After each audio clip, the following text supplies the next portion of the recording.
At 2:13 a.m., Rowan Blake drank tequila alone, unaware that Baltimore's most dangerous mafia boss was watching her from the darkest corner of the bar. Maybe you know that kind of night. The kind where the city keeps moving but your life feels finished. Rain streaked the windows. Neon light trembled across her untouched glass. She had lost her career, her reputation, and nearly every reason to believe tomorrow would be different. Then a violent man placed his hand on her shoulder. What happened next would expose the truth about Rowan, awaken an obsession in Adrian Cole, and pull them both into a war built on blood betrayal and impossible choices. Stay until the end, because this is not just a story about danger. It is about what happens when someone finally sees the strength the world ignored. Like the video and comment where you are watching from. The violent man kept his hand on Rowan Blake's shoulder. For one final second, the Black Harbor Lounge remained frozen around them. The jukebox murmured through a cloud of cigar smoke. Rain tapped the windows. Somewhere behind the bar, another drop of blood struck the floor with a soft sound no one else seemed to hear. Rowan looked at the thick fingers pressing into her coat. Remove it. Travis Bell smiled as if she had told a joke meant only for him. He was large enough to block the blue neon behind him. A faded serpent tattoo climbed the side of his neck, disappearing beneath the collar of a green leather jacket. His two friends stood a few feet away, grinning into their drinks, eager for the performance. What happens if I don't? Travis asked. Rowan lifted her eyes to his face. You embarrass yourself. A few men near the pool table turned to watch. No one stepped forward.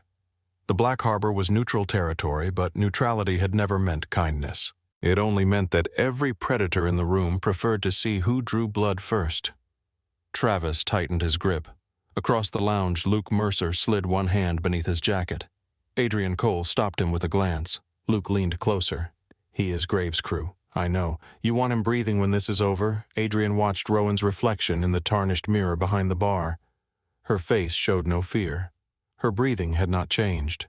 Her gaze moved once toward Travis's right knee, then toward his shoulder, then toward the cutting board beside the bartender's sink. She already decided that Adrian said. At the bar, Rowan set down her tequila. The glass touched the wood without making a sound. Travis leaned close enough for her to smell whiskey and clove cigarettes on his breath. You think you are too good to talk to me? No, Rowan said. I think you are too drunk to understand me. His friends laughed before they realized they were not supposed to. The smile vanished from Travis's face. He reached for Rowan's arm. She moved. Her hand passed over the serrated fruit knife and closed around the steel ice pick beside it. She turned on the stool and drove the blunt end beneath his collarbone. Travis made a short, confused sound. His right arm dropped uselessly to his side. Before he could recover, Rowan caught his wrist, rotated it, and forced him down. His knees struck the floor hard enough to shake the glasses on the counter. The ice pick turned in her hand. Its sharpened point settled beneath his jaw. The room went silent. One of Travis's friends reached beneath his coat. Rowan did not look at him. You can draw your weapon, she said, but he will move when he sees you move. The man stopped. Travis tried to pull away. Rowan pressed the point closer to the pulsing artery in his neck. His breath caught. Your heart is beating too fast, she said softly. You should fix that. For the first time, panic entered his eyes. I cannot feel my arm. I know. What did you do? I gave you a reason to listen. His face had gone pale. Sweat gathered along his hairline despite the cold air coming from the door. Rowan held him there for 3 seconds. Then she released him. Travis collapsed against the bar, clutching his deadened arm with his good hand. Rowan placed the ice pick beside the cutting board. She removed 2 folded bills from her pocket and set them next to the tequila. The bartender, Eddie, stared at her. You want me to call somebody? Rowan slipped the strap of her medical bag over her shoulder. For him, for you. She glanced at the blood beneath the counter. Someone should have called an hour ago. Eddie's expression changed. Rowan pulled on her coat and walked toward the door. Travis's friends moved aside. No one tried to stop her. The rain swallowed her the moment she stepped outside. Adrian remained in the booth looking at the closed door. Luke slowly removed his hand from inside his jacket. You know her, no? You want me to forget her? Adrian looked at the unfinished tequila on the bar. No. Luke waited. Find out her name. and after that Adrian's gaze moved to the ice pick. Find out why a surgeon is hiding in a bar at 2 in the morning. Outside, Rowan walked 3 blocks before allowing herself to breathe deeply. Baltimore's harbor wind pushed rain beneath the collar of her coat. The brick buildings of Fells Point leaned over the narrow streets, their upper windows dark, their lower windows glowing with the last tired lights of bars and late-night diners. She did not look back. That did not mean she believed no one was following her. At the corner of Thames Street, she stopped beneath the awning of a closed bakery and pretended to search her bag. Her eyes moved across the reflection in the dark glass. No footsteps slowed behind her. No headlights remained fixed on the curb. No familiar green jacket appeared in the rain. Only then did she continue. The Black Harbor had not been part of her plan. Neither had the tequila. 5 hours earlier, Rowan had been standing beneath the white lights of a basement clinic trying to save a man whose name she did not know. He had arrived with a crushed hand and a fever. The accident had happened at a construction site where no one was supposed to be working after midnight. His employer had refused to call an ambulance because half the crew had no legal papers, and the building had already failed 2 safety inspections. By the time his friends carried him through, Rowan's hidden door infection had begun spreading along his wrist. She had worked for 3 hours. She had saved the hand. Then, while she was cleaning blood from the metal table, a letter had been pushed through the mail slot upstairs. The envelope carried the seal of the Maryland Board of Physicians. Rowan had known what it contained before she opened it. Final appeal denied. No further review recommended. 5 years of petitions, testimonies, legal fees, and carefully worded apologies for something she did not regret had ended in 4 paragraphs. She had folded the letter, once placed it in her coat, and walked until the rain led her to the Black Harbor. Now the letter felt heavier than the medical instruments in her bag. By 4 in the morning, she had crossed into East Baltimore. The laundromat on the corner had been closed for 6 years. Its front windows were covered with yellow paper, and a rusted sign still promised same-day service above a door no customer used. Rowan entered through the alley. She unlocked 3 separate bolts, stepped inside, and closed them behind her. The basement stairs smelled of soap dust and antiseptic. At the bottom, she pressed her palm against a loose section of wall paneling. A hidden lock released. The panel opened onto a room that should not have existed. 2 hospital beds stood beneath bright surgical lamps. Donated medicine filled mismatched cabinets. A portable ultrasound machine rested beside an old metal desk. Every instrument had been cleaned and arranged with precise care. On the far wall, handwritten names covered a white board. No amounts appeared beside them. No one who came to Rowan's clinic owed money. Maya Torres looked up from a folding chair. She was 28, sharp-eyed, and still wearing the blue scrubs from her hospital shift. A paper cup of coffee rested between their hands. "You said you were going home. I changed my mind." Maya saw the wet coat, then the medical bag, then the faint red mark on Rowan's shoulder. What happened? A man made a poor decision. Did he survive it? Yes. Then you were feeling generous. Rowan removed her coat. Maya noticed the receipt that fell from the pocket. She picked it up. The Black Harbor Lounge. Rowan opened a cabinet and began checking supplies. "You are holding evidence that I had 1 drink. You hate tequila. I still do." Maya studied her face. Then she saw the edge of the letter inside the coat. Her voice softened. It came. Rowan continued counting sterile gauze. "Yes." What did they say? The same thing they have said for 5 years. They simply used fewer words. Maya unfolded the letter. The clinic seemed quieter as she read. "They cannot keep doing this. They are not doing anything now. That is the point. You saved that man's life. I disobeyed a federal agent. You refused to let him die during questioning." Rowan closed the cabinet. The memory returned without permission.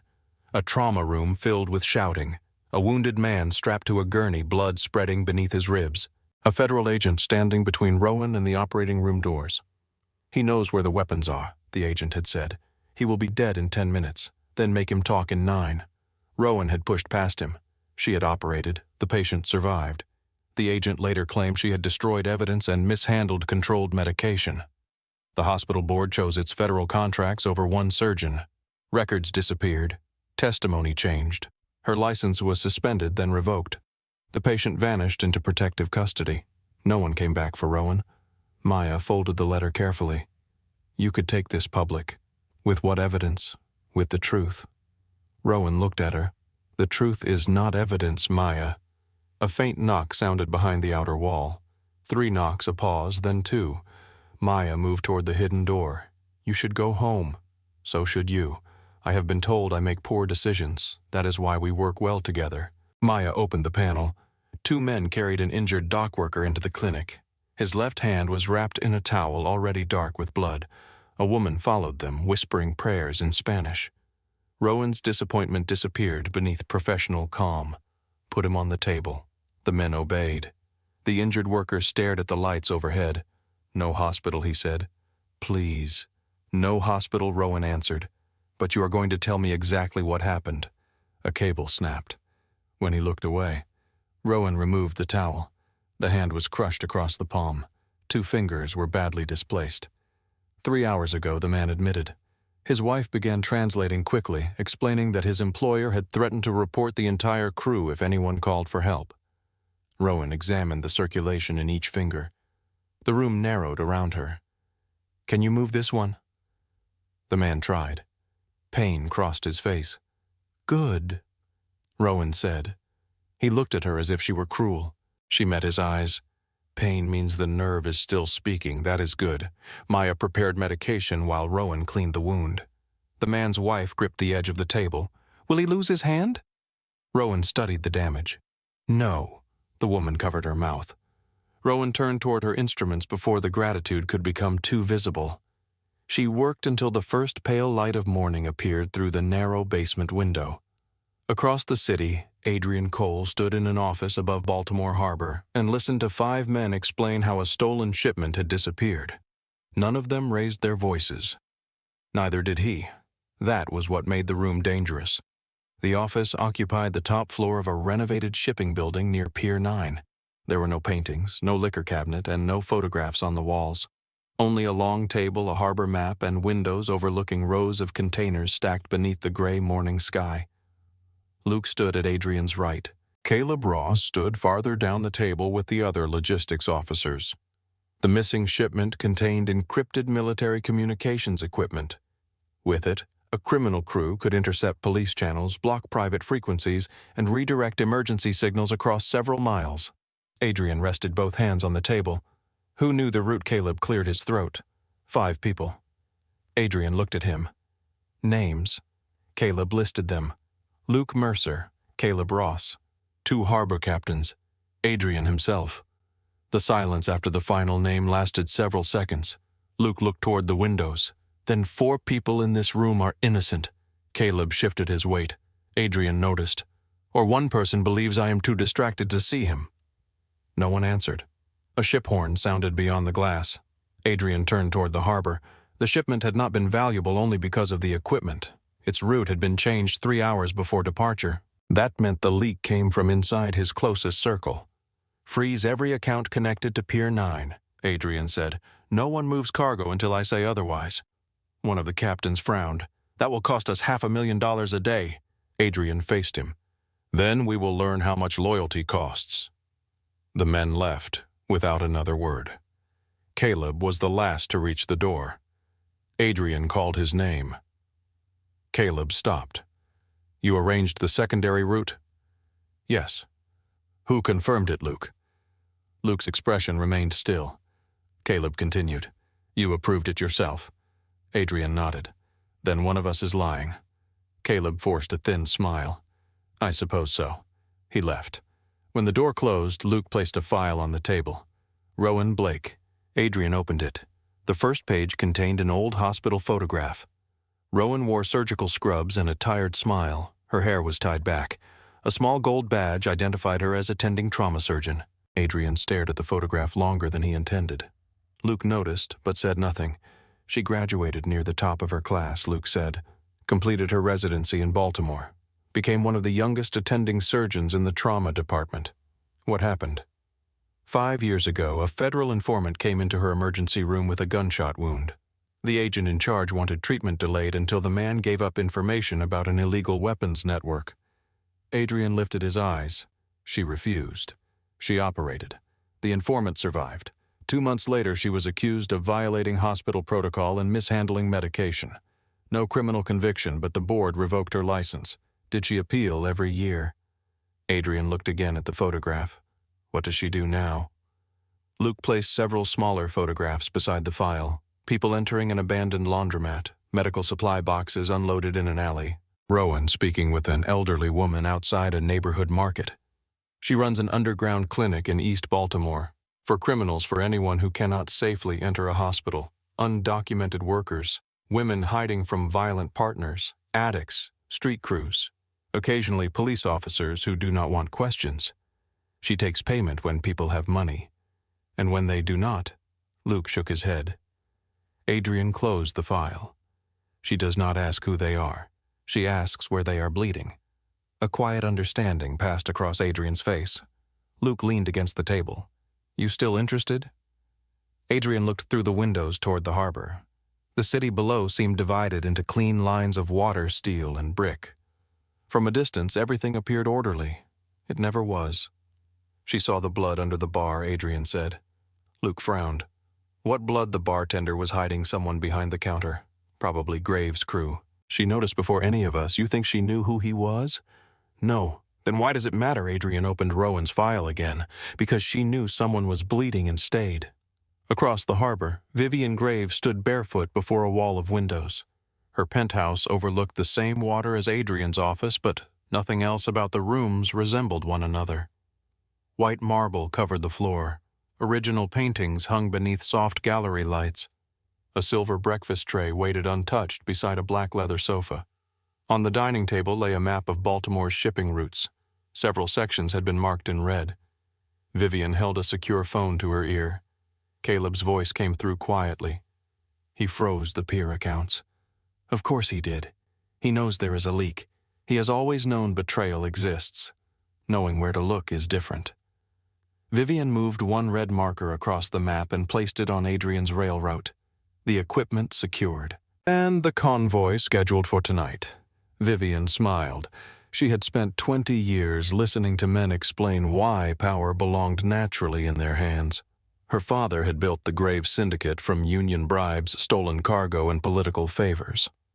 When his health failed, Vivian had managed his accounts, settled his disputes, and removed 3 rivals without drawing police attention.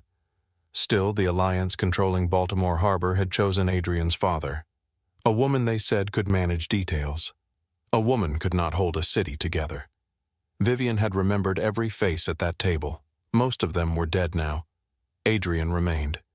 He will bring Mercer, Caleb said. Good. Adrian does not travel without an armored vehicle.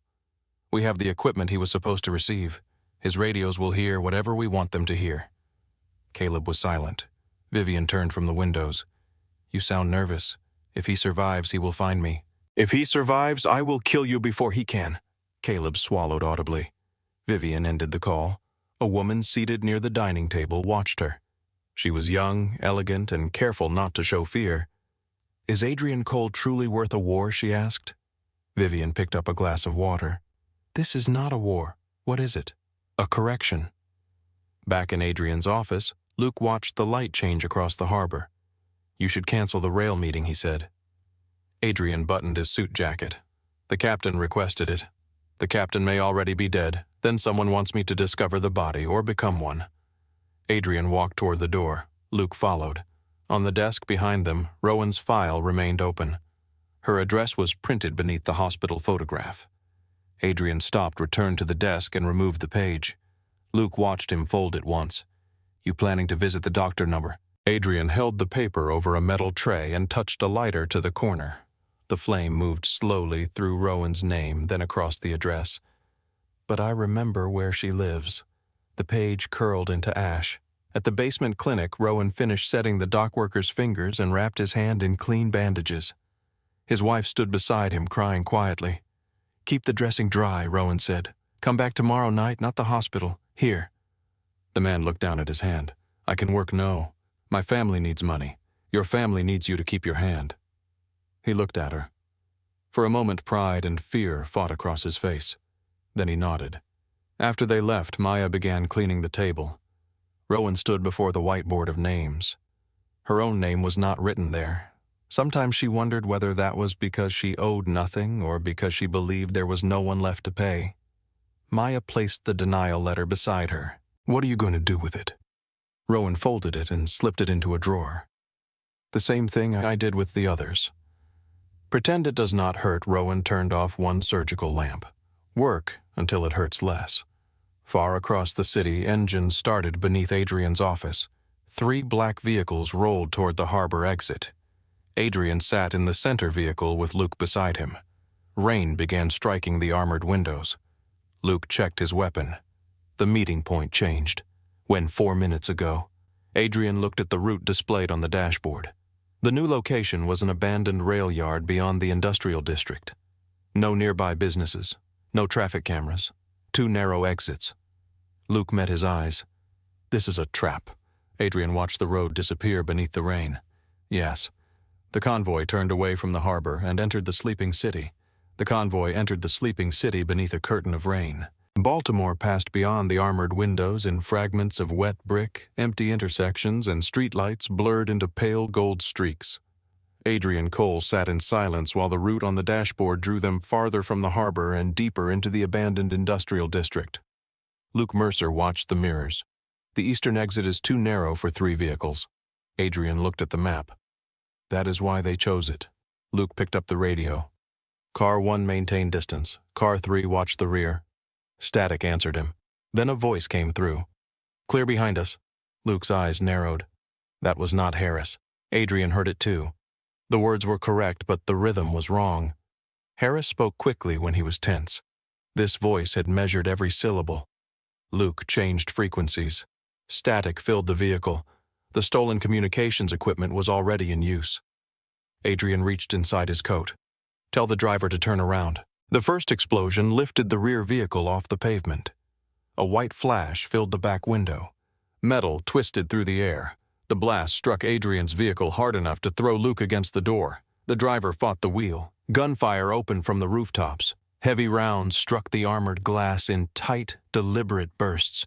The window beside Adrian fractured into a web of white lines. "Move!" Luke shouted. The lead vehicle accelerated toward the eastern gate. A truck emerged from a side street and blocked the exit. The driver slammed the brakes. Adrian's vehicle struck the rear of the lead car. His shoulder hit the seat in front of him. Before the impact settled, another round tore through the engine compartment. Smoke poured across the windshield. Luke kicked open his door. Out. Adrian followed him into the rain. The rail yard had been dead for nearly 30 years. Rusted freight cars stood on parallel tracks like dark hollow bones. Weeds pushed through broken concrete.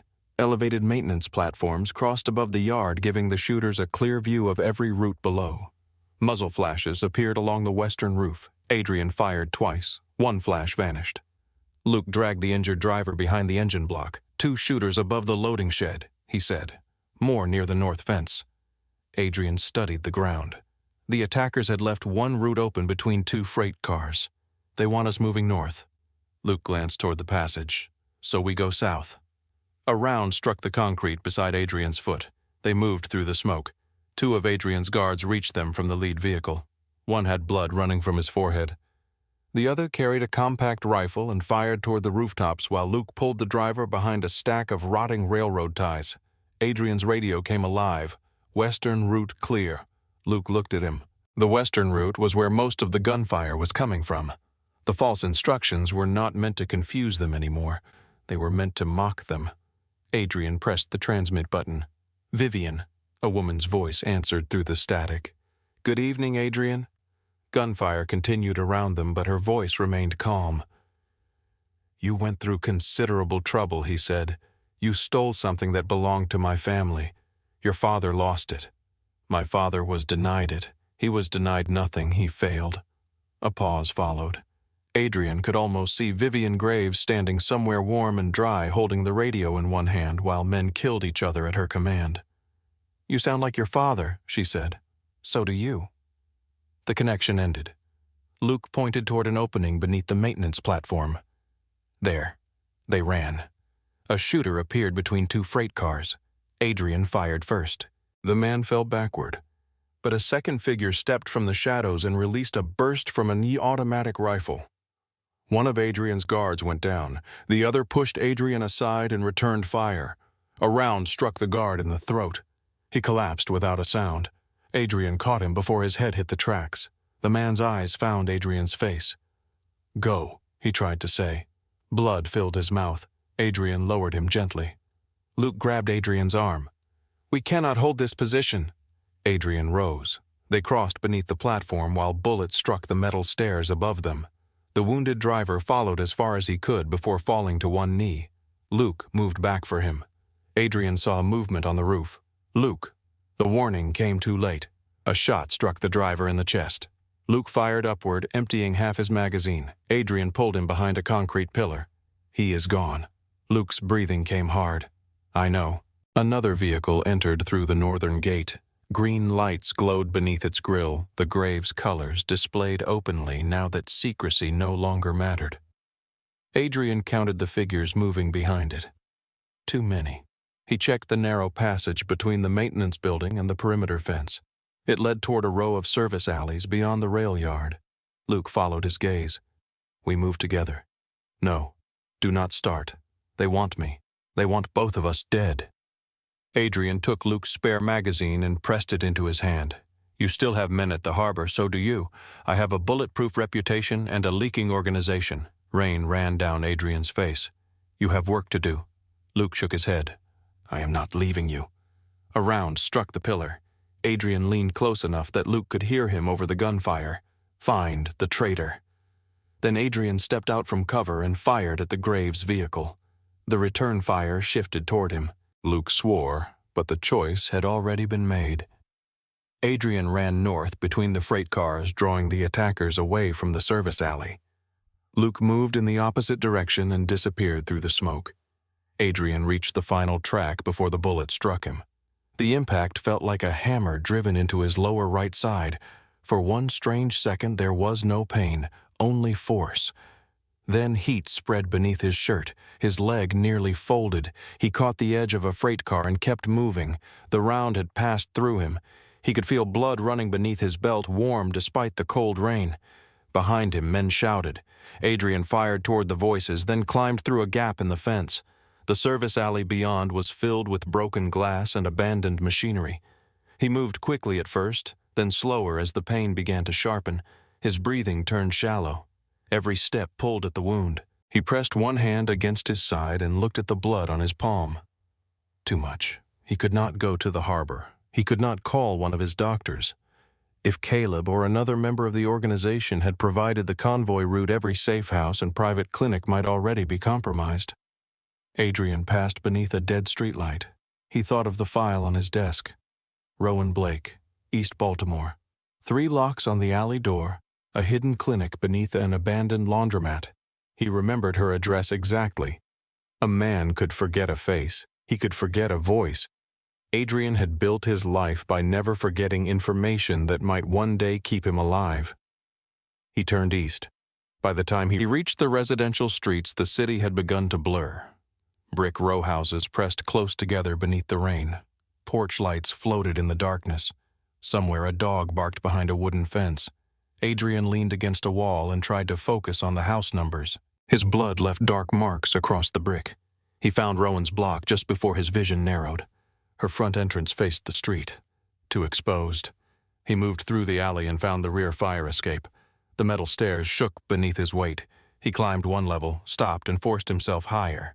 The wound burned with every breath. At the second floor, he reached a narrow landing outside a kitchen window. He lifted one hand to knock. His knuckles touched the glass once.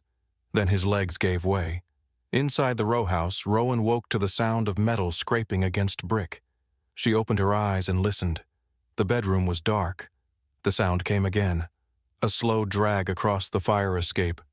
Rowan reached beneath the small table beside her bed and took hold of a heavy flashlight. She moved through the narrow hallway without turning on the lights. The kitchen clock read 5:42. Rain struck the window. A large shadow lay across the landing outside. Rowan pulled the curtain aside. Adrian Cole looked up at her through the glass. His face was pale. Rain had soaked his hair and dark suit, One hand pressed against his side, but blood had already spread across his shirt and onto the metal beneath him. Even half-conscious, he recognized her. "You are difficult to find," he said. Rowan stared at him. "You should have tried harder." She reached for the window lock. Every reasonable instinct told her to leave it closed. Adrian Cole was not simply a wounded man. His name appeared in newspapers beside federal investigations, missing witnesses, and violent disputes no prosecutor could make stick. Opening the window meant opening her life to everything chasing him. Adrian's eyes closed. His body slipped sideways. Rowan saw the angle of his fall and moved before logic could stop her. She unlocked the window. Cold rain blew into the kitchen as she pushed it open. "Cole." He did not answer. Rowan climbed onto the narrow landing and pressed her fingers against his neck. His pulse was rapid and weak. She found the wound beneath his hand. Entry and exit, lower abdomen. The bleeding was heavy, but the position suggested the bullet might have missed the liver and kidney. Might was not enough. Rowan looked down into the alley. No vehicles, no voices, only rain moving through the darkness. She took Adrian beneath the arms and pulled. He was much heavier than the dock worker from the clinic, and his wetsuit offered nothing to grip. Rowan shifted her position, braced one foot against the wall, and used the window frame for leverage. His shoulders crossed the sill. The rest of him followed with a weight that nearly dragged her down. They landed hard on the kitchen floor. Adrian did not wake. Rowan locked the window, closed the curtain, and went to work. She cut away his shirt. The bullet had entered above the hip and exited through the back. No bowel tissue showed in the wound. His abdomen was tense but not rigid. She checked his blood pressure with an old manual cuff. Low. She started an intravenous line and hung saline from a cabinet handle. Adrian carried 2 knives, a phone with no identifying information, and a black handgun in a shoulder holster. Rowan removed all 3. She placed the knives across the room. The handgun stayed beside her. She cleaned the wound, injected local anesthetic, and examined the path with a portable light. No bone fragments, no obvious damage to a major vessel. He had been lucky. Rowan had learned not to trust luck. She closed the deepest tissue first. Halfway through the second layer, Adrian's hand moved. His eyes opened. Pain tightened his face, but he did not make a sound. The first thing he saw was Rowan kneeling beside him in a white shirt stained with his blood. The second was his own handgun pressed against the center of his forehead. "Do not move," she said. His gaze shifted toward the curved needle in her other hand. "You are sewing me to your floor. I considered leaving you outside. You changed your mind, you lost consciousness, it made you less irritating." Adrian tried to lift his head. Rowan pressed the gun more firmly against him. "I said do not move." He settled back. The muscles in his jaw tightened as she pulled the neck suture through. "You saved me. I kept a heavy corpse out of my alley. You dragged me through a window. You were not cooperative. Was I supposed to assist? You could have been lighter." A breath left him that might have been a laugh. Rowan tied the final deep suture. "Do you know who shot you?" "Yes. Are they coming here?" "Yes." She stopped. The honesty irritated her more than a lie would have. "How soon, I do not know." "That is not useful. It is accurate." Rowan cut the thread. "Accuracy without usefulness is just bad news." Adrian studied her face. "You recognized me. Everyone in Baltimore recognizes you. Most people pretend they do not. Most people are not holding your gun." Rowan closed the surface wound and covered it with a sterile dressing. Then she stood and stepped away. Adrian looked around the kitchen. The room was small and orderly. Medical books filled a shelf beside the refrigerator. A kettle sat on the stove. An unpaid electric bill rested beneath a ceramic bowl. His eyes returned to Rowan. "You charge all your patients at gunpoint, only the ones who arrive uninvited. How much? $300 for supplies and medication. That is all. That is what you used." Adrian pushed himself onto one elbow. Pain crossed his face. Rowan lifted the gun again. "Lie down. I need my phone. You need blood rest in several hours without being shot. My people will be looking for me. So will the people who did this." Adrian ignored the pain and sat against the cabinets. Rowan watched him carefully. Even wounded, he carried the room as if it belonged to him. It was not size alone. It was the stillness. Men like Travis filled silence because they feared what other people might do with it. Adrian used silence as pressure. "You run the clinic beneath the laundromat," he said. Rowan's expression hardened. "You investigated me. I investigate everything that surprises me. I am not a shipment." "No." His gaze held hers. "You are more dangerous." That sounded almost flattering. It was. Rowan placed his phone on the floor and pushed it toward him with her foot. "Make one call, then leave." Adrian picked it up. "There is nowhere safe for me to go. That sounds expensive considering how many buildings you own." He activated the phone and entered a code. Luke answered immediately. "Adrian, I am alive." Luke released a breath. "Where are you?" "Not on this line. We lost 6 men." Adrian's face changed, but only slightly. "Names." Luke gave them. Adrian listened without interrupting. Rowan watched his hand tighten around the phone. "The convoy route came from inside," Luke said. "Vivian is using the stolen equipment to monitor our channels. She has people checking every doctor connected to us." "How many? All of them?" "Close the harbor offices, move the families, already done." A pause followed. "There is more," Luke said. Adrian looked at Rowan. Luke continued. "Graves' crews are visiting pharmacies, emergency nurses, and unlicensed clinics. They know you were hit." Adrian ended the call. Rowan folded her arms. "Tell me, they are searching for whoever treated me. You have been here less than an hour. They do not need your name yet. They will. Yes." Rowan glanced toward the window. Maya was still at the clinic. Patients would begin arriving after dark. If Graves' crews were already questioning underground doctors, the laundromat was exposed. She reached for her coat. Adrian caught her wrist. The movement was fast despite his injury. Rowan looked down at his hand. "Release me. You cannot go to the clinic. They will be frightened. They will be alive if you stay away. You do not know that. I know Vivian Graves." Rowan pulled her wrist free. "And I know the people waiting for me." Adrian rose carefully, one hand pressed against the cabinets. "You are leaving with me. No, they will kill you because you helped me. I treated a wound. That does not make me part of your organization. It makes you visible. I was visible before you entered my kitchen." Adrian stepped closer. "You do not understand how she operates. I understand threats. You understand injured men. Vivian is not injured. Everyone is injured." For the first time, Adrian had no immediate answer. Rowan put on her coat. He blocked the kitchen doorway. "You are under my protection now." Her eyes lifted to his. "Protection without consent is captivity." The words remained between them. Adrian had heard men beg, threaten, bargain, and lie. Very few had ever corrected him while holding his gun. He looked at Rowan as if measuring something inside himself. Then a red point of light appeared on the wall beside her head. Adrian saw it move. He reached for her. The kitchen window exploded. Adrian struck Rowan with enough force to drive them both to the floor. Glass crossed the room in a silver cloud. A bullet punched through the cabinet where her head had been and buried itself in the wall. For half a second, neither of them moved. Then a second shot tore through the stove. Metal screamed. A kettle burst open. Boiling water struck the tiles and rolled beneath the table in a white rush of steam. Adrian covered Rowan with his body. His weight pinned her against the cold floor. One arm locked around her waist, the other braced beside her head. She felt the sudden warmth of blood spreading through his shirt where the movement had torn at the fresh sutures. "You are bleeding again," she whispered. "So are you." A thin cut burned along her cheek. She ignored it. Another red point moved across the far wall. Rowan turned her face toward the broken window and studied the angle of the first impact. The bullet had entered from above the roofline across the alley. The second had traveled lower and farther left. "East building," she said. "Top floor or roof access."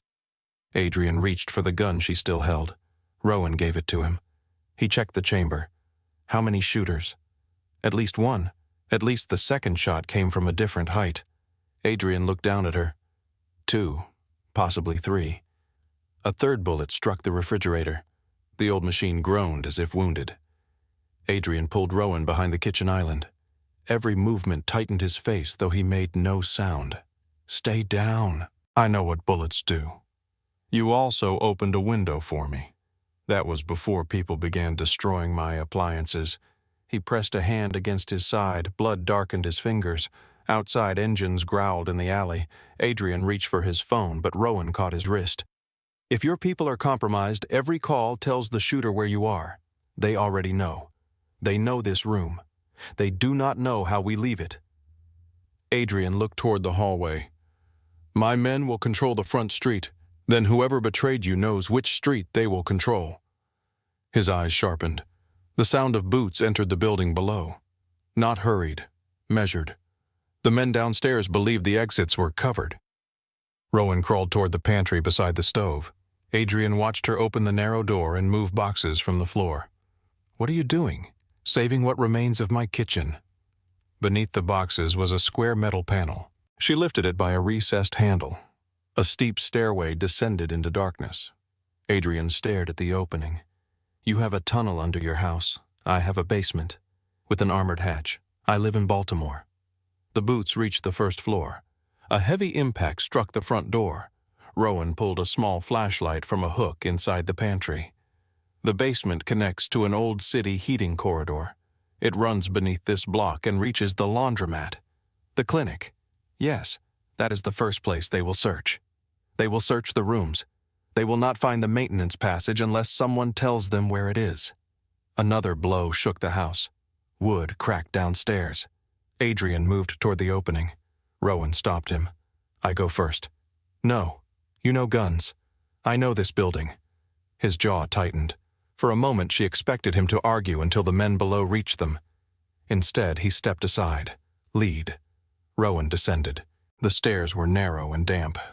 Adrian followed with one hand on the wall and the other holding his weapon. She heard his breathing change by the fourth step. At the bottom, she swept the flashlight across a low basement filled with shelves, old pipes, and sealed medical containers. A metal cabinet stood against the far wall. Rowan pushed it aside. Behind it was a brick opening barely wide enough for Adrian's shoulders. Convenient, he said. I did not build it for you. A crash sounded above them. The attackers had entered the kitchen. Rowan climbed through the opening. Adrian followed. The corridor beyond smelled of wet stone rust and old heat. Thick pipes ran along the ceiling. Water moved around their shoes. Rowan closed a steel panel behind them and turned a hidden latch. A beam of light appeared through a narrow gap above the panel. Voices entered the basement. Adrian raised his gun. Rowan touched his arm. Not here. If they open it, they will not. A man struck the cabinet from the other side. Dust fell from the brick ceiling. Rowan remained still. After several seconds, the voices moved away. She continued through the corridor. Adrian followed in silence. The passage descended beneath the row houses, then turned toward the east. The city above became a distant vibration of engines' footsteps and rainwater moving through drains. Rowan knew every turn. She had memorized the municipal plans years earlier while helping a woman escape a violent husband who worked for the police department. After that, she studied every access route near the clinic. She marked locked gates, flooded sections, unstable stairs, and old utility rooms no city worker had visited in decades. People called it paranoia when danger had not reached them yet. Rowan called it preparation. Behind her, Adrian stumbled. She turned. He had caught himself against the wall, but his face had lost color. Sit down. We keep moving. You can keep moving after I stop the bleeding. They are behind us. They are searching a basement with 12 false walls and no map. Adrian looked toward the corridor ahead. Rowan lowered the flashlight. Sit. He did. The order seemed to surprise him more than the pain. Rowan opened her medical bag. She cut away the stained dressing and examined the wound. 2 sutures had torn. Blood moved steadily from the edge of the incision. You damaged the muscle closure. I noticed. No, you felt pain. I noticed. She cleaned the wound. Adrian leaned his head against the brick and watched her. Do you speak to every patient like this? Only the ones who refuse instructions. Then you must be very busy. You have no idea. She threaded a needle under the flashlight. The corridor trembled faintly as something heavy crossed the street above them. Adrian looked at her hands. They were steady again. In the kitchen, when the shot shattered the glass, he had felt her body tense beneath his. Not from helplessness, from calculation. She had been afraid. She had simply refused to let fear make the decision. Why did you save me? He asked. Rowan pulled the suture through. You were bleeding. That is not an answer. It is the only one you need. You knew who I was. Yes. You knew what opening that window could cost. Her hands paused for less than a second. Then she tied the stitch. I knew what closing it would cost. To me. To me. Adrian studied her face. Rowan cut the thread. I spent years being told that rules mattered more than the person on the table. I will not become that person because the patient has a criminal record. You believe every life deserves saving. No. The answer surprised him. Rowan covered the wound with a fresh dressing. I believe the person holding the knife should not decide who deserves the table. She packed the supplies away. Adrian stood carefully. You lost your license for that. I lost permission. What is the difference? She looked at him. Permission can be taken. They continued. The corridor narrowed, then opened into a circular junction beneath an old intersection. Water dripped from the ceiling into a rusted drain. Rowan stopped beside 3 passages. Which one? Adrian asked. She listened. The left passage carried the distant sound of traffic. The center held only water. From the right came a faint mechanical hum. The clinic generator, she said. They turned right. A small red light appeared ahead. Adrian raised his gun. Luke Mercer stepped from behind a concrete column. His weapon was already aimed at Rowan. Drop it, Luke said. Rowan did not move. Adrian stepped between them. Lower your gun. Luke looked at the blood on Adrian's shirt. She is holding your weapon. She kept it from being used on me. Luke's gaze moved to Rowan. Is that what she told you? Adrian's voice cooled. I said lower it. Luke obeyed. 2 guards emerged behind him. One supported a young man whose leg dragged across the ground. Blood soaked the side of his trousers. Rowan moved immediately. Put him down. Luke blocked her path. We do not know you. Then let him bleed while you decide. The young guard made a low sound. Adrian looked at Luke. Move. They carried the guard into an old maintenance station beyond the junction. The room had been converted into a small safe house. Battery lamps hung from hooks. Weapons and bottled water lined the shelves. A folding table stood beneath a map of the harbor. Rowan knelt beside the injured man. His name was Noah. He could not have been older than 23. A bullet had entered above his knee. Exit wound, Rowan asked. No, Luke said. Then it is still inside. She cut the fabric away. Noah tried to sit. Adrian placed a hand on his shoulder. Stay still. Noah looked at him. You made it. So did you. Rowan examined the wound. The bullet had missed the major artery, but the bleeding was severe. She opened her bag. I need clean water, light, and someone to hold his leg. One of the guards moved forward. Rowan pointed to Adrian. You. Luke stared at her. Adrian lowered himself beside Noah. Rowan guided his hands to the correct position. Pressure here. Not on the wound. Above it. Adrian pressed down. Noah cried out. Sorry, Adrian said. The apology seemed to shock everyone in the room. Rowan looked at Adrian once, then returned to the wound. She used a small probe to locate the bullet. It had lodged against the back of the thigh bone. Noah's breathing turned fast. Rowan leaned closer. Look at me. He did. You are keeping the leg. His eyes filled with fear. Are you sure? No. The room went still. Rowan continued. But I am very good, and you reached me in time. Noah swallowed. That is enough. She removed the bullet. When it struck the metal tray, Luke released a breath he had been holding. Rowan repaired the damaged tissue and closed the wound. Adrian remained beside Noah until she finished. Only then did Rowan examine Adrian again. You should lie down. I am fine. You are sitting in your own blood. He looked beneath him. A dark stain had spread across the folding chair. Rowan raised one eyebrow. Adrian lay down on the narrow cot. Luke waited until she began cleaning the wound. How did they find the house? He asked. Adrian looked at him. You tell me. Luke placed a small radio on the table. Only 6 people knew you were alive. 5, Adrian said. I did not tell Caleb. He asked where we were moving medical supplies. Rowan glanced up. When 20 minutes before the attack? Adrian's expression hardened. Luke continued. He said he wanted to secure a route. He wanted an address, Rowan said. Luke looked at her. She tied another suture. Your traitor is not guessing. He is confirming. Adrian watched her work. You sound certain. People reveal themselves when they believe they are being helpful. Luke moved toward the map. I sent men to find Caleb. He left the harbor office before we arrived. Family, Adrian asked. Gone. Accounts being checked. The generator clicked. For a moment the room went dark. When the lights returned, Rowan's phone vibrated inside her coat. She froze. Maya's name appeared on the screen. Rowan answered. Maya. At first there was only breathing. Then Maya whispered, "Do not come here." Rowan stood. What happened?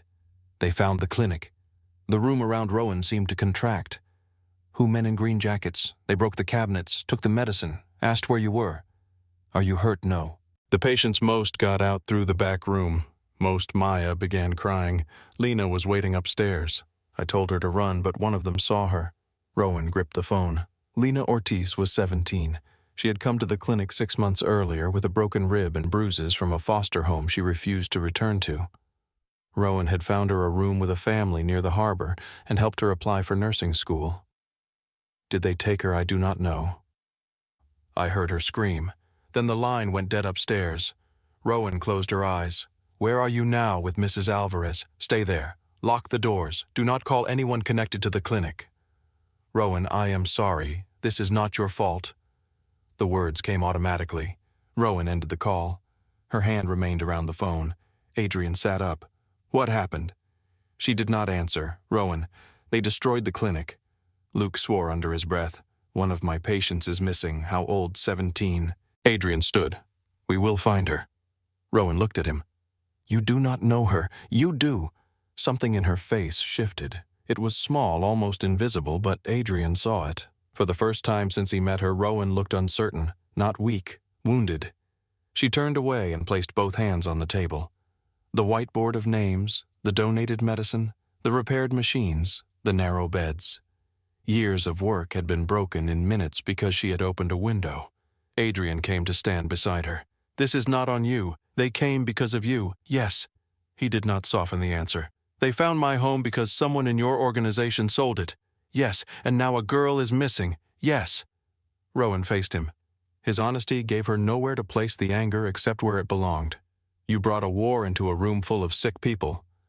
Adrian met her eyes. I did. What are you going to do? Luke stepped toward the map. We hit 3 Graves properties before noon. The club on Charles Street, the warehouse in Canton, and the union office near the docks. Rowan turned. How many people are inside those buildings? Luke frowned. Graves people. That was not my question. Adrian studied her. The club will be closed. Cleaners, bartenders, delivery drivers. The warehouse is active, Luke said. With workers? Yes. Rowan looked at Adrian. You destroy those buildings and Vivian does not lose sleep. People with no part in this lose jobs, homes, and blood. She took a child, Luke said. And you think burning her employees will bring the girl back? It brings pressure. It brings bodies. Adrian's voice was quiet. What do you suggest? Rowan moved to the harbor map. Force the buildings empty. Luke laughed once. You want us to ask politely? Fire alarms, gas leaks, health inspections, anything that makes civilians leave before your men enter. That gives Vivian time to move evidence. It also gives you witnesses who remember you did not kill them. Luke looked at Adrian. This is not how we operate. Rowan answered before Adrian could. That is why Vivian knows exactly what you will do. Silence filled the room. Adrian stared at the 3 marked properties. Every instinct told him to respond with overwhelming force. Fear worked because it moved faster than reason. But Vivian expected fear. She expected rage. Rowan stood beside the map with blood on her hands and demanded precision from men who had built their power through destruction. Adrian looked at Luke. Clear the buildings. Luke did not move. All of them. All of them. And the Graves crews. Anyone who remains armed after the civilians are out made a choice. Luke nodded slowly. He picked up the radio and began giving orders. Rowan moved away from the table. Adrian watched her wash Noah's blood from her hands in a metal basin. You changed the plan, she said. You were right. That cannot be easy for you. It is becoming familiar. She almost smiled. Hours passed beneath the city. Reports arrived through secure radios. A false gas leak emptied the warehouse in Canton. A fire alarm cleared the club. An anonymous call brought city inspectors to the union office. Adrian's men entered after the streets were clear. They recovered weapons account books and surveillance files. No civilians were killed. Vivian lost 3 operating sites before noon. Luke placed a folder on the table. We found payments from a shell company tied to Caleb. Adrian opened it. The transfers began 6 months earlier. Rowan sat across from him, repairing a torn strap on her medical bag. "How long has he worked for you?" she asked. 11 years, family, a wife and a son. Did he need money? No. Then he needed something else. Adrian looked at the payment records. Recognition. Luke nodded. Caleb believed he should run harbor logistics without reporting to me. Rowan threaded the needle through the leather strap. Men rarely betray power because they hate it. Adrian looked at her. They betray it because they believe it should have chosen them. The words settled heavily. Luke checked his phone. "We traced Caleb's last vehicle to a garage near Curtis Bay. It was empty. Search the drainage routes," Rowan said. Luke frowned. "Why?" "Because he knows Adrian survived. Roads can be watched. Water routes can be tracked. Old tunnels are harder." Luke glanced at Adrian. Adrian nodded. "Do it." Luke left with 2 guards. The safe house grew quiet. Noah slept under medication on the far cot. Rainwater whispered through the pipes overhead. Rowan sat beside Adrian with fresh bandages. Shirt. He removed it. She cleaned the wound again. The violence had left marks across him. Old scars crossed his ribs and shoulder. A narrow white line ran beneath his collarbone. Rowan touched the edge of it. "Knife bottle. You lost a fight to a bottle I won. The bottle marked you, so did the man holding it." She continued working. Adrian watched her face. "Why were you alone at the bar?" Rowan did not answer immediately. "The board denied my appeal. The medical board. Yes, I can change that." Her hand stopped. "No. I know judges, hospital administrators, state officials. I said no. I could restore what they took." Rowan placed the bandage over his side. "I do not want a life you purchased. What do you want?" She pressed the tape into place. "To know the life I choose belongs to me." Adrian looked at her hands. He had spent years believing that anything valuable had to be controlled before someone else took it. Rowan stood in front of him and made control feel like the fastest way to lose her. A strand of dark hair had fallen across her cheek. Adrian lifted his hand. Rowan went still. He stopped before touching her. "May I?" The question surprised them both. Rowan held his gaze, then she nodded. Adrian moved the strand behind her ear. His fingers barely touched her skin. The contact lasted only a second, but the silence after it felt charged.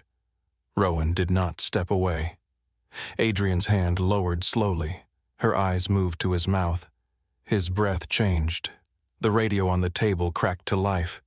Luke's voice filled the room. "We found Caleb." Adrian reached for the radio. "Alive for now." A pause followed. "There is something else." Luke's voice had changed. "We found Lena's bracelet in his car." Rowan closed her eyes. Then a second transmission cut across the secure channel. A woman's voice. Smooth, controlled, familiar to Adrian. Vivian Graves spoke through the static. "Bring me Adrian Cole before sunrise," a girl cried somewhere behind her. Vivian continued. "Or the doctor can identify Lena's body herself," Lena cried somewhere behind Vivian's voice. The sound was small, broken, and quickly smothered. Rowan stepped toward the radio. "Lena," Vivian gave a quiet laugh. "She cannot hear you clearly. The room is very large." Adrian held the radio in one hand. His face had become still in the way Rowan now understood was more dangerous than anger. "Let her go. Bring yourself to Curtis Bay before sunrise. You already tried to kill me. I tried to remove you. This is different." Adrian looked at Luke. Luke was watching the signal monitor on the wall. Vivian continued. "You will come alone. No convoy, no snipers, no loyal dogs hiding beneath the floor." Her voice moved through the safe house with the calm precision of a blade. "And Rowan comes with you." Adrian's eyes shifted toward her. "No." Vivian heard the answer. "Then the girl dies." Rowan took the radio from Adrian. "Let me speak to her." For a moment there was only static. Then Lena's breathing came through. "Rowan, I am here. I am sorry. You have nothing to be sorry for. They hurt Maya's friend. I tried to run.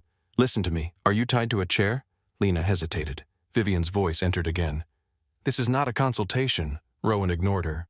"Lena, can you see windows nor concrete floor?" "Yes. Any machines?" A slap cracked through the signal. Lena cried out. Adrian reached for the radio. Rowan held it away. Her own face had gone pale, but her voice remained steady. "Do not touch her again." Vivian sounded amused. You say that as if you have authority here. I have the only thing you want. Silence followed. Rowan looked at Adrian. You do not want him dead before he arrives. You want him to walk into the room knowing he chose to kneel. Vivian did not answer immediately. When she spoke again, the amusement had disappeared. Before sunrise, the signal ended. The room fell silent. Adrian took the radio from Rowan and set it down. No, she faced him. You heard her. You are not going. She asked for both of us. She wants you in front of a gun. She already put one in front of Lena. Adrian moved closer. You are not a bargaining piece. Neither is she. She took Lena to force me into the open. She took Lena because your enemies know exactly where to hurt you now. His jaw tightened. Rowan continued. And they know because you stood in my kitchen and declared I was yours. I was trying to keep you alive. You were telling the city where to aim. Luke stepped between the table and the wall map. Arguing does not help us. Adrian did not look away from Rowan. She stays here. Rowan's voice lowered.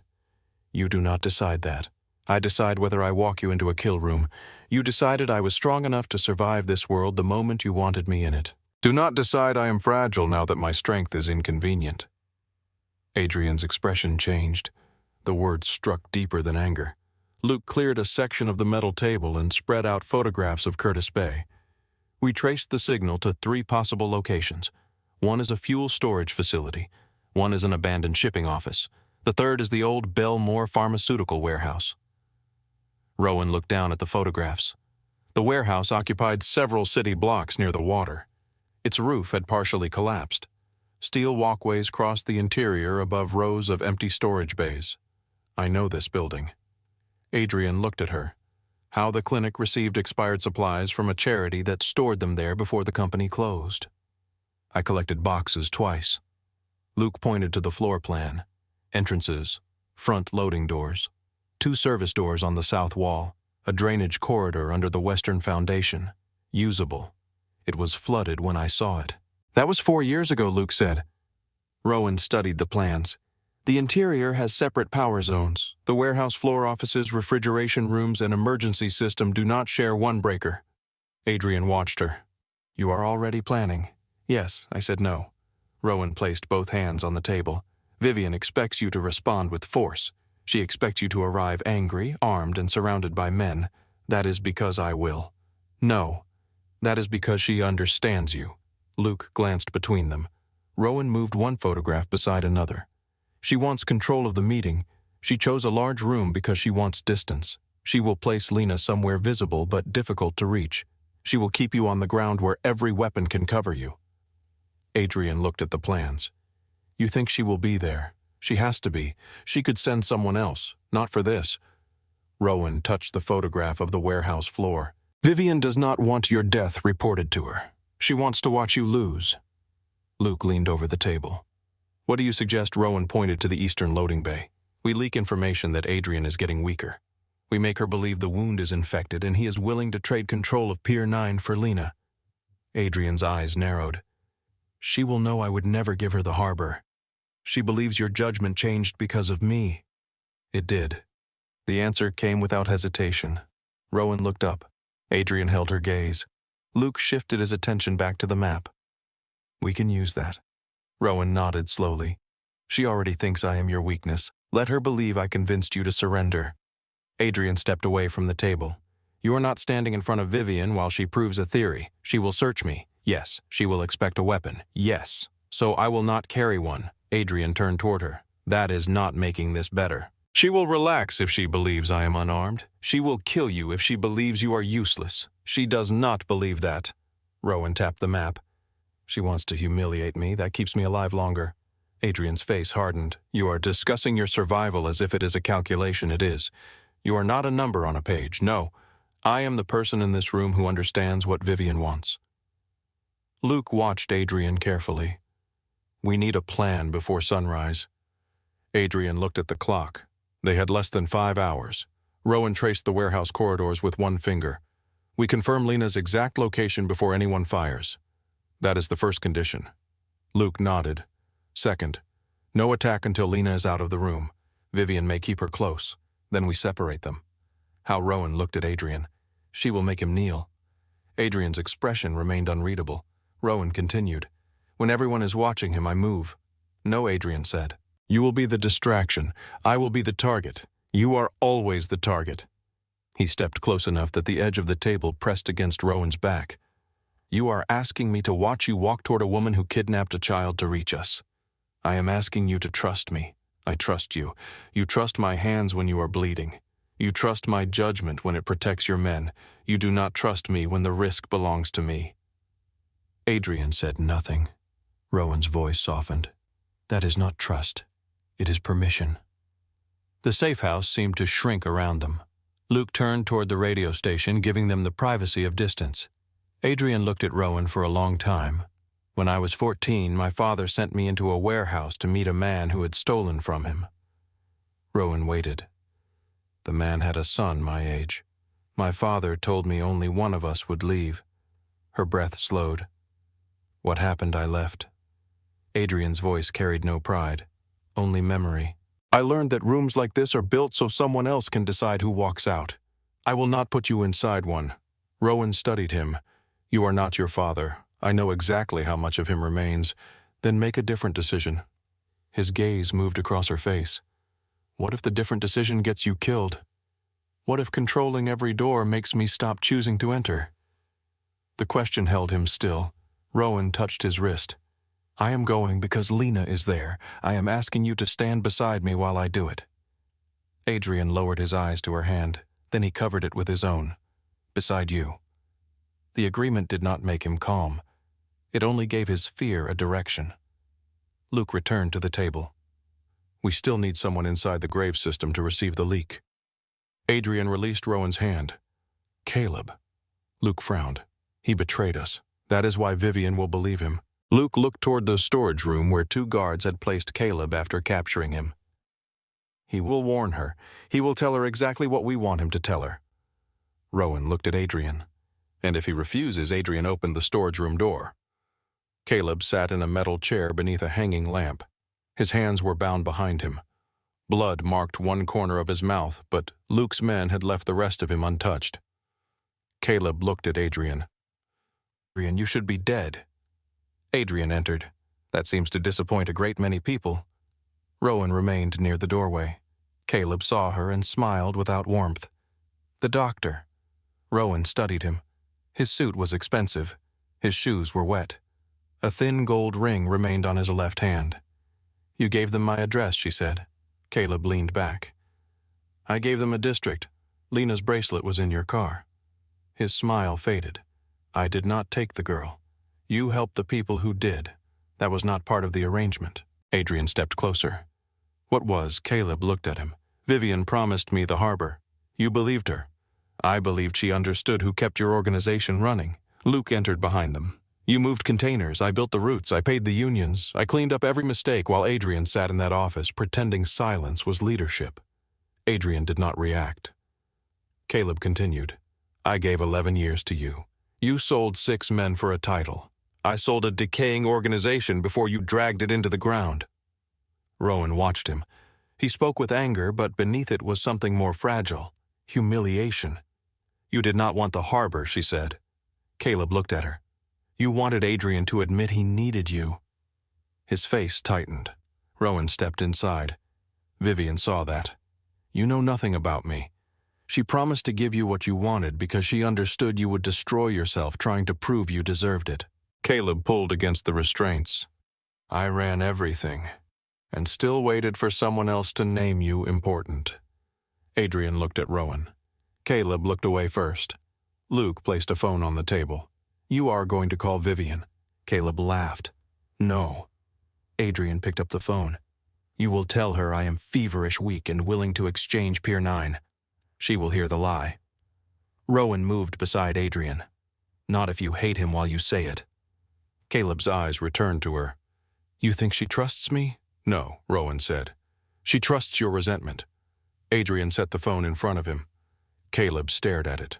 What happens after I call? Luke answered. You remain alive long enough to be useful. Caleb looked at Adrian.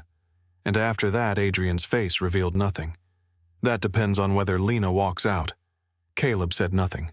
Adrian turned toward the door. Behind him, Caleb spoke. Vivian will search the doctor. Rowan stopped. She knows Rowan had medical training, Caleb continued. She expects needles, drugs, anything small enough to hide. How do you know? Adrian asked. She told me. Why? Caleb looked at Rowan. Because she has been studying both of you. Rowan returned to the table. Where will Lena be held? I do not know. You drove her. I drove the car. Graves' men moved her after the garage. Did you see the destination? No? What did you hear? Caleb hesitated. Adrian moved closer. Caleb spoke quickly. Metal stairs, a freight elevator, water under the floor. Rowan looked at Luke. The Belmore warehouse. Luke nodded. The western drainage channel runs beneath the oldest section. Rowan looked back at Caleb. What else? Vivian said she wanted height. The office walkway, Rowan said. Caleb nodded. She likes to look down at people. Adrian unbound one of Caleb's hands and placed the phone before him. Call. Caleb rubbed his wrist. Vivian answered after the second ring. You took longer than expected. Caleb looked at Adrian. He is alive. I know, he is worse. Silence came through the phone. Caleb continued. The wound opened. He has a fever. Mercer wants to fight, but Adrian is talking about a trade. What trade? Pier 9. Vivian laughed softly. Adrian Cole would burn Pier 9 before giving it to me. The doctor changed him. Rowan watched Caleb's expression. He did not need to pretend his disgust. He listens to her. She wants the girl alive. She thinks surrender will stop the war. Vivian was quiet. Then she asked, Where are they? Caleb looked at Adrian. Moving toward Curtis Bay. Bring them. I am not with them. Another pause. You disappoint me, Caleb. The line ended. Caleb placed the phone on the table. Luke checked the receiver. She bought it. No, Rowan said. She considered it. Adrian looked at her. That is enough. The next hours moved quickly. Luke selected 8 men who had no connection to Caleb's logistics network. Their weapons were cleaned, their radios moved to a closed frequency, and their vehicles parked several blocks from the warehouse. Rowan studied the building plans until every corridor existed clearly in her mind. The western drainage channel entered beneath the old refrigeration rooms. The eastern loading bay opened onto the main floor. 3 steel staircases connected the floor to the office walkway. The power system was divided into 4 zones. The emergency circuit remained active even if the main floor went dark. We need someone outside the south wall, Rowan said. Luke pointed to one of the guards. Evan can reach the breaker room through the service entrance. No. Vivian will expect someone near the panels. Rowan moved her finger along the plans. The old refrigeration system has an exterior disconnect beneath the water tower. It controls the warehouse floor, but not the emergency lights. Luke studied the symbol. You are sure I had to reset it once when we collected supplies? Adrian looked at her. You remember a breaker from 4 years ago? I remember the room where a ceiling tile nearly fell on me. Luke marked the location. Signal Rowan thought of the bar, the clock, the tequila, the moment Adrian first watched her without her knowledge. 2:13. Adrian met her eyes. Luke nodded. When you say it, the floor goes dark. Not before Lena is confirmed. Understood. Maya called from Mrs. Alvarez's apartment. Rowan told her only that Lena was alive. Are you bringing her home? Maya asked. Yes. The answer left no room for doubt. Rowan ended the call and opened her medical bag. Adrian watched her remove the syringes. Caleb said Vivian expects those. She does.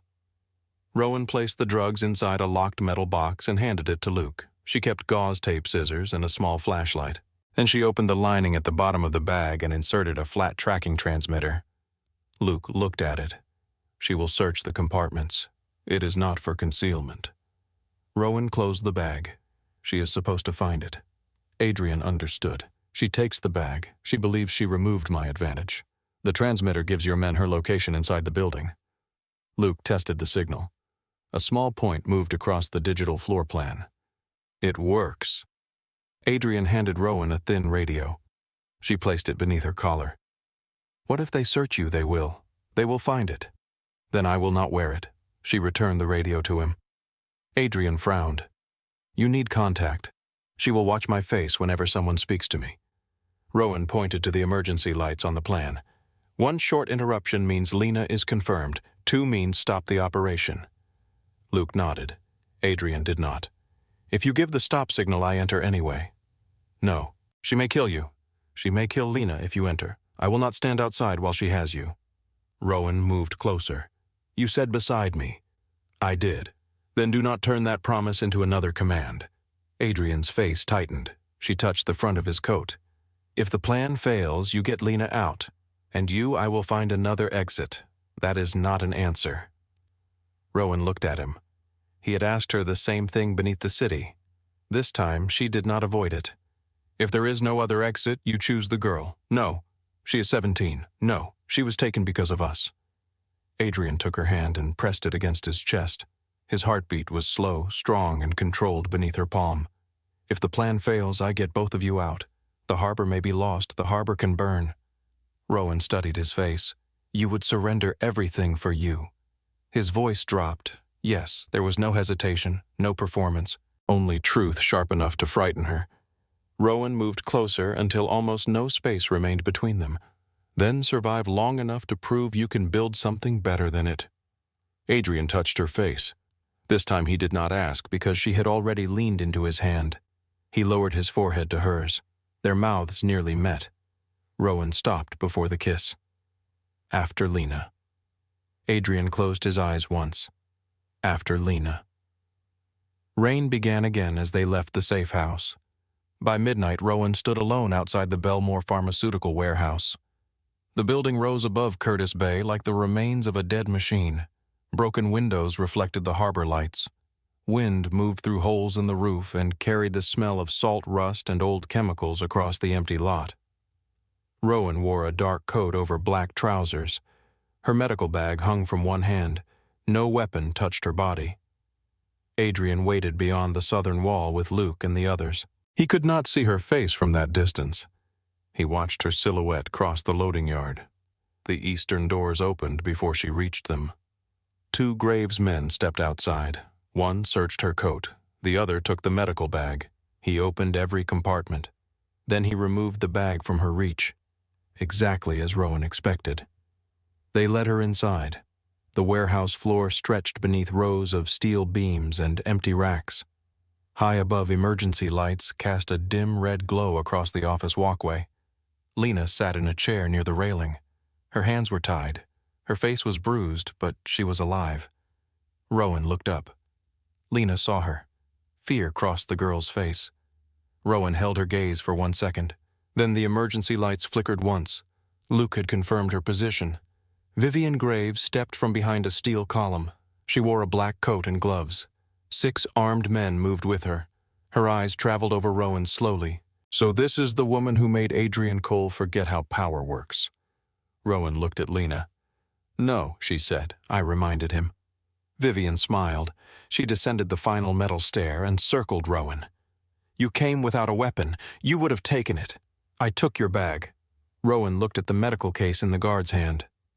I noticed. Vivian stopped in front of her. You were once a surgeon. I still am. No. You are a woman hiding beneath a laundromat sewing criminals together for grocery money. I do not charge grocery money. Vivian's smile thinned. You believe that makes you noble. No. What does it make you busy? One of the guards laughed before Vivian looked at him. The sound died immediately. Vivian returned her attention to Rowan. You are not what I expected. That must happen often. You think calm is power. I think people who need to announce their power usually misplaced it. Vivian stepped closer. She was slightly taller than Rowan in her heeled boots, but the difference did not change the balance between them. You lost your career because you could not follow an order. I lost it because frightened men needed someone else to pay for their choices. And now you are here because you could not leave a girl behind. Yes. Vivian glanced toward Lena. Compassion makes such a reliable chain. Rowan looked up at the girl. No, cruelty does. Vivian's face cooled. She lifted one hand. The eastern loading doors opened again. Adrian entered alone. He wore a dark suit over the bandages Rowan had placed across his side. His hands were empty. Every weapon in the warehouse turned toward him. Vivian smiled. Stop there. Adrian stopped in the center of the floor. His eyes found Rowan first. He checked her face, her hands, her posture. Only then did he look at Lena. Let them go. Vivian walked toward him. You arrived wounded, unarmed, and obedient. Enjoy the novelty. She moved around him. Pier 9. You get it when Lena is outside. Vivian laughed. You are in no position to negotiate. Adrian's gaze moved to Rowan. She had begun shifting slightly toward the nearest staircase. A guard noticed. He raised his weapon. Rowan stopped. Vivian returned to the space in front of Adrian. I spent years waiting to see a Cole understand defeat. You spent years mistaking attention for respect. Her expression tightened. She raised one gloved hand and struck him across the face. Adrian did not move. Blood appeared at the corner of his mouth. Vivian looked toward Rowan. Does that bother you? Rowan's voice remained calm. He has survived worse women. Adrian almost smiled. Vivian turned back to him. Kneel. The warehouse became silent. Adrian looked at Rowan. She saw the rage beneath his stillness. She also saw the choice. Slowly, Adrian lowered himself onto one knee. Vivian's smile widened. Every guard watched him. Every face turned toward the fallen king. Rowan looked up at the red emergency lights. Then she said, 213. The warehouse went dark. For one breath, no one moved. Then metal scraped against concrete somewhere above Rowan, followed by the sharp click of a weapon being raised. A shot tore through the darkness. Adrian rolled away from the place where he had been kneeling. The bullet struck the floor and threw sparks across the black. Luke's men entered through the western drainage corridor. Gunfire erupted from both sides of the warehouse. Muzzle flashes lit the room in violent bursts, revealing steel columns, empty racks, and bodies moving between them. Every flash lasted less than a second, but Rowan used each one to rebuild the room inside her mind. Vivian had moved 3 steps to the left. The guard holding Rowan's medical bag had dropped behind a forklift. Lena remained tied to the chair above the warehouse floor. 2 men stood near the eastern loading doors. Another shooter was positioned on the office walkway behind Lena. That man had not been part of the 6 Rowan counted. Neither had the figure who appeared near the northern staircase. Vivian had hidden additional guards above them. Caleb's information had been incomplete. Rowan lowered herself behind a stack of wooden pallets as bullets struck the steel beam beside her. The main lights were gone, but red emergency lamps began to glow faintly along the upper walls. Their weak light revealed shapes without offering clarity.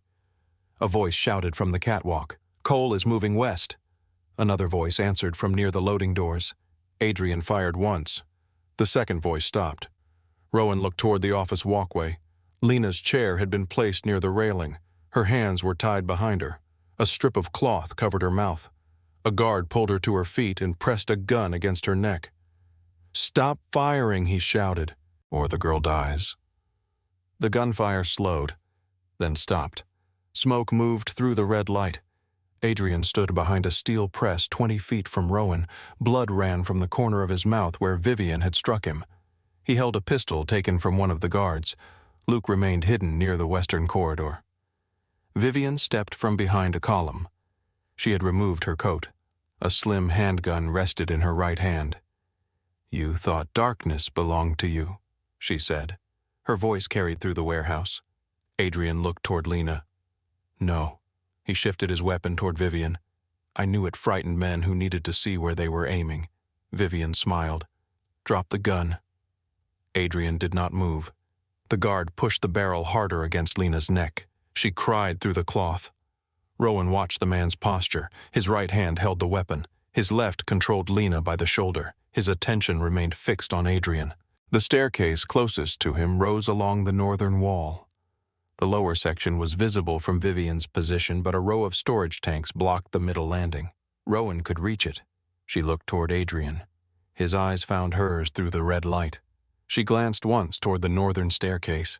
He understood. Adrian lowered the weapon. Vivian watched him place it on the floor. "Kick it away." He did. "Now stand where I can see both hands." Adrian rose slowly. Rowan moved. She stayed low behind the pallets and crossed to the shadow of the first storage tank. No one looked toward her. Vivian had made Adrian the center of the room again. That was her weakness. She needed every witness to understand that she had defeated him. She needed the moment to belong entirely to her. Rowan reached the base of the northern staircase. Vivian continued speaking. My father spent his life asking men like yours for a seat at their table. Adrian's voice remained calm. Your father spent his life blaming other people for the choices he made. He built half this harbor and lost control of it. Vivian's face tightened. You inherited a name and confused it with strength. Adrian looked at her. You inherited a grievance and built a life around it. Rowan climbed the first step. The metal shifted beneath her weight. The sound vanished beneath the rain striking the roof. She moved higher. The man guarding Lena leaned over the railing. Where is the doctor? Vivian glanced toward the place Rowan had been standing. For the first time, uncertainty entered her expression. Find her. A guard near the warehouse floor turned toward the northern staircase. Adrian moved before the man could raise his weapon. He crossed the distance between them and struck him across the throat. The guard fired into the ceiling. Adrian caught his wrist, forced the gun aside, and drove him into a steel column. The warehouse erupted again. Luke fired from this western corridor. One of Vivian's hidden shooters answered from the catwalk. Rowan reached the middle landing as bullets struck the railing above her. She dropped against the stairs. The guard holding Lena looked down. He saw Rowan. His weapon moved away from Lena's neck. That was all she needed. Rowan climbed the final steps at a run. The guard fired. The bullet passed through the sleeve of her coat and struck the wall behind her. She hit his weapon hand with both palms, driving it against the railing. The gun fell to the warehouse floor. He grabbed her by the throat. Rowan caught his wrist and turned her body beneath his arm. His balance shifted forward. She drove her shoulder into his chest and used his momentum to slam him against the metal frame. He recovered quickly, too quickly. His fist struck the side of her face. White light burst across Rowan's vision. She staggered. The guard reached for a knife at his belt. Lena kicked backward. The chair struck the guard's knee. He lost balance for 1 second. Rowan stepped inside the arc of the knife, trapped his wrist against her chest, and drove the heel of her hand beneath his chin. His head snapped back. She twisted his wrist until the knife dropped. Then she struck the nerve beneath his collarbone. His arm went loose. The memory of Travis Bell flashed through her mind. The bar, the tequila, the exact moment Adrian first watched her without her knowledge. The guard stared at his useless arm. Rowan drove him into the railing. Metal groaned. He tried to grab her with his other hand. She turned, shifted her weight, and sent him over the edge. His body struck a row of empty crates below. He did not rise. Rowan moved to Lena. The girl's eyes were wide with terror. Rowan removed the cloth from her mouth. Look at me. Lena gasped for air. I thought you were not coming. I told you I would. They said they killed Maya. They lied. Rowan cut the ropes around her wrists with the guard's knife. Lena's hands shook violently. Rowan held them. Can you walk? I think so. Thinking is enough. A bullet struck the office window behind them. Glass fell across the walkway. Rowan pulled Lena down. Stay close to the floor. They moved toward the western stairs. Below them, Adrian fought between two steel columns. His wound had opened again. Blood spread across the side of his shirt, dark and heavy. One of Vivian's men charged him with a rifle. Adrian caught the weapon, turned it aside, and fired the pistol he had taken from the first guard. The man fell. Another shooter appeared above Adrian. Rowan saw him before Adrian did. Adrian. He looked up. The shooter fired. Adrian turned, but not quickly enough. The bullet struck beneath his left shoulder and spun him into the column. Rowan stopped. Lena grabbed her sleeve. We have to go. Adrian fell to one knee. Vivian moved toward him through the smoke. Her gun remained steady. Luke appeared near the drainage corridor and fired at the upper walkway. The hidden shooter disappeared behind the office wall. Luke looked toward Rowan. Get Lena down. Rowan forced herself to move. She guided Lena along the walkway. At the western staircase, Luke's man Evan waited below. Rowan pushed Lena toward him. Take her through the drainage passage. Lena caught Rowan's hand. You are coming.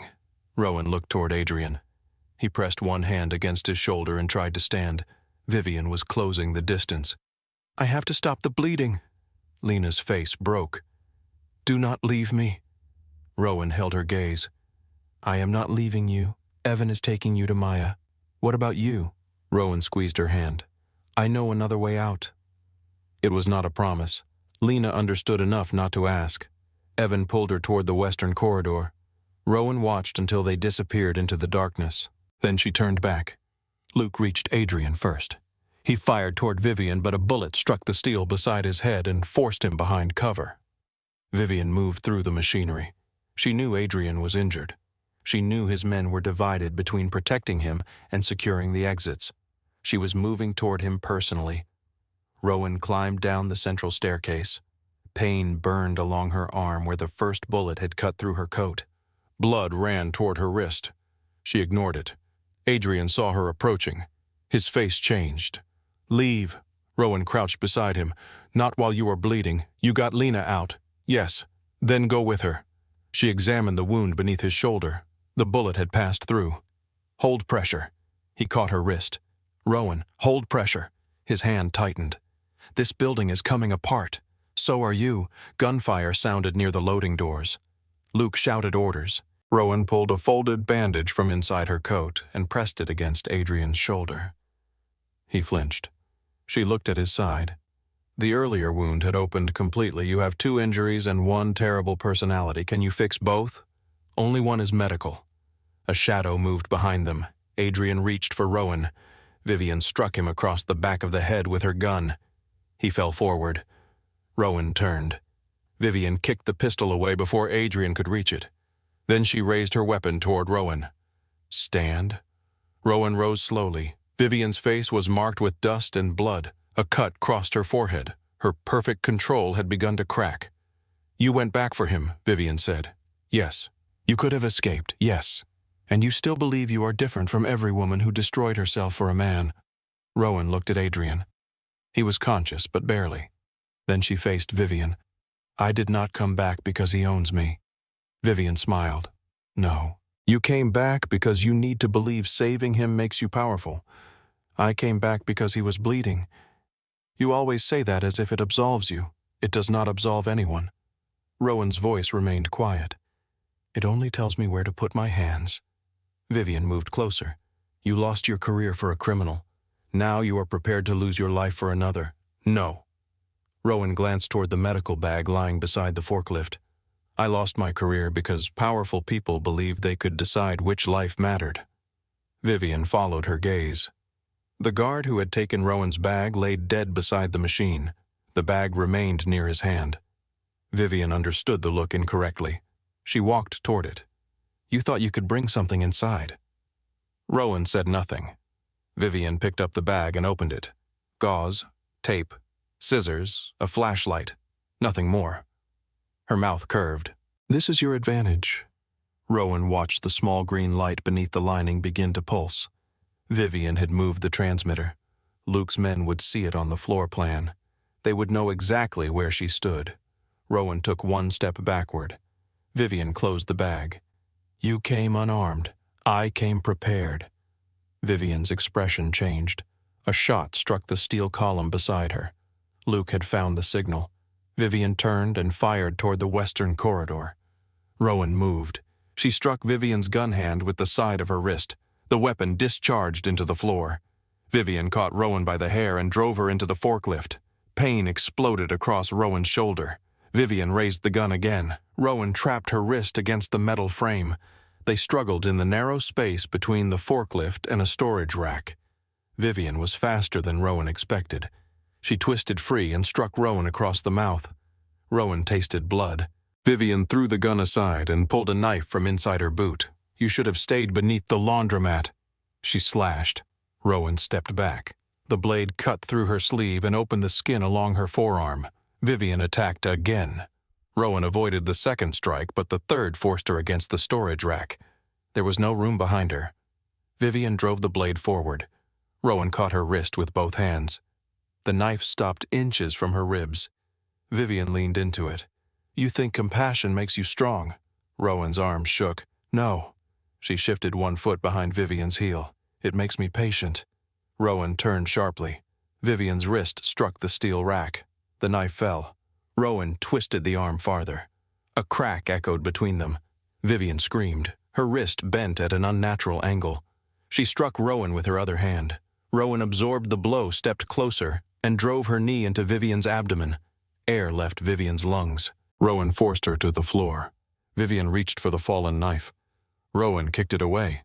Then she pressed Vivian's injured wrist against the concrete. Vivian looked up at her with hatred. "You should kill me." Rowan's breathing came hard. "No. You think mercy changes what you are? I am not offering mercy." Rowan released her and stood. Adrian appeared behind them. He held Vivian's discarded gun. Blood covered his shirt. His face was pale, but the weapon remained steady. Vivian looked from Rowan to Adrian. Something like satisfaction entered her eyes. "There he is." Adrian aimed at her chest. Luke crossed the warehouse behind him, calling for the remaining gravesmen to surrender. Vivian remained on the floor. "You know what happens if you let me live," she said. Adrian did not answer. "I rebuild." His finger rested against the trigger. Vivian smiled. "I take the harbor from whatever remains of you. I burn her clinic again. I find the girl. I find everyone whose name she wrote on those walls." The gun moved slightly higher. Rowan saw Adrian's face become empty, not calm, empty. The place where action existed before thought. She stepped beside him. "Adrian," Vivian laughed, "do not let her make you weak." Adrian's eyes remained fixed on Vivian. She ordered 6 men killed. "Yes," Rowan said, "she took Lena. Yes, she put bullets through your home. Yes." Vivian looked at Rowan. "You know what I am. Let him finish it." Rowan did not look away from Adrian. "If you kill her now, it is not protection." His jaw tightened. "It is anger." Vivian's smile widened. "She is asking you to kneel again." Rowan touched Adrian's wrist. "No." Her voice softened. "I am asking you to choose while you still can." Adrian breathed once. The gun remained pointed at Vivian. Sirens began in the distance.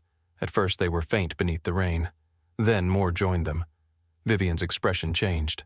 She looked toward the loading doors. Police lights appeared through the broken windows. "What did you do?" she asked. Rowan looked down at her. "Before I entered the warehouse, I sent a package to Assistant United States Attorney Claire Nolan." Adrian glanced at Rowan. She had not told him. Vivian slowly rose to her knees. "What package? Your shipping accounts. The weapons transfers Caleb recorded. Photographs from the clinic. Lena's kidnapping. The call you made through a channel connected to federal communications equipment." Vivian's face went still. "You do not have enough to convict me." "Maybe not." Rowan wiped blood from her mouth. "But you have enough enemies to make detention uncomfortable." The sirens grew louder. Luke moved toward Adrian. "We need to leave." Adrian continued aiming at Vivian. She looked at him. "If you walk away, they will call it fear." Adrian lowered the gun. "No." He looked at Rowan. "They will call it her decision." Vivian's composure finally broke. "You would surrender your name for this woman. Adrian gave the weapon to Luke. My name survived worse than your opinion." Federal agents entered through the loading doors. Commands filled the warehouse. Luke guided Adrian toward the western drainage corridor. Rowan remained beside Vivian for 1 second longer. Vivian looked up at her. "This city will never accept you." Rowan picked up her medical bag. "I am not asking the city." Then she followed Adrian into the dark. They reached the drainage passage before his strength failed. Adrian caught the wall, took 2 steps, and collapsed. Rowan dropped beside him. Luke called for a vehicle. "No hospital," Adrian said. Rowan pressed her hands against his wounds. "You have lost too much blood. No hospitals connected to the harbor. This is not a negotiation." His eyes found hers. "You are angry. You tore every stitch I placed. I was busy. With 6 armed men with you walking back into the building." Rowan's hand stopped for half a second. Adrian's voice weakened. "You were safe. No, you had Lena." "Yes, you should have gone." Rowan looked down at him. Rainwater moved through the drainage channel beside them. Red and blue police light flickered at the entrance behind Luke. "I opened the window because you were bleeding," she said. Adrian's breathing became shallow. "I came back for the same reason." That is all. Rowan pressed fresh gauze against his shoulder. "No." His eyes remained open. She leaned closer. "I came back because I wanted you alive." Adrian touched her face with blood-stained fingers. "You should have said that first. You should stop getting shot." Luke returned with 2 men and a stretcher. They carried Adrian through the drainage corridor to a waiting medical vehicle owned by one of Rowan's former colleagues. Rowan climbed inside beside him. As the doors closed, Adrian caught her hand. "The harbor," he said. can wait. Vivian cannot. His eyes began to close. Rowan, I am here. He held her hand until the medication took him. Adrian woke 2 days later in a private recovery room above an old dental office. The first thing he saw was Rowan asleep in a chair beside the bed. Her injured arm was bandaged. A bruise marked one side of her face. Her head rested against the wall. One hand remained near his wrist as if she had fallen asleep while checking his pulse. Adrian moved his fingers. Rowan opened her eyes. You are awake. You look terrible. So do you. Did I survive temporarily? He looked at the room. Where is Lena with Maya? Luke, outside frightening the receptionist, and Vivian in federal custody. Her attorneys are arguing that she was an innocent businesswoman kidnapped by rival criminals. Adrian almost smiled. Will it work? Not with Lena's testimony. Caleb's accounts and the weapons they found. Caleb alive. His expression hardened. For now, Rowan added. Adrian looked at her bandaged arm. She cut you. Yes, I should have killed her. Rowan held his gaze.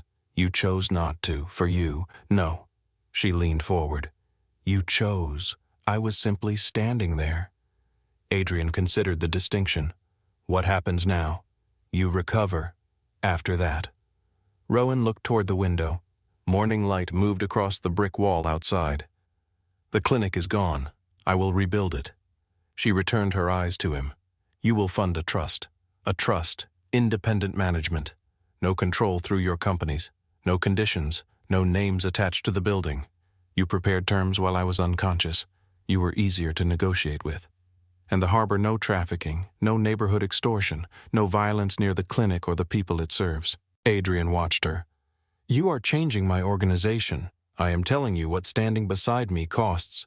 He reached for her hand. Beside you. Not above me. No, not around me. No, beside me. Adrian closed his fingers around hers. Yes. Rowan studied him for another moment. Then she leaned down and kissed him.